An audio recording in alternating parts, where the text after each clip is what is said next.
त्वं भूमिरपो नलो निलो नभः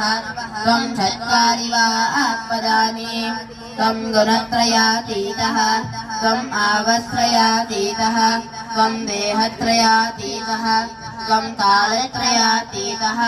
त्वं मूलधारस्थितो असि नित्यं त्वं शक्तित्रयात्मकः त्वां योगिनो ध्यायन्ति नित्यं त्वं ब्रह्मा त्वं विष्णुस्त्वं रुद्रस्त्वं इन्द्रस्त्वं अग्निस्त्वं वायुस्त्वं सूर्यस्त्वं चन्द्रमस्त्वं ब्रह्मा भूर्भुवस्वरो गणादीं पूर्वमुच्चारिवर्तिनीं सदनन्तरम्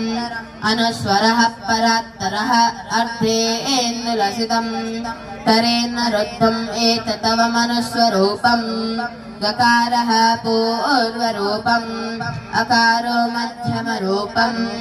अनुस्वरश्चान्तरूपम् बिन्दुरत्तररूपम् नादः सन्धानम् सगुंहितः सन्धिः सैष गणेश विद्या गणक ऋषिः यक्षुद्गायेति छन्दः गणपतिर्देवता ॐ गं गणपतये नमः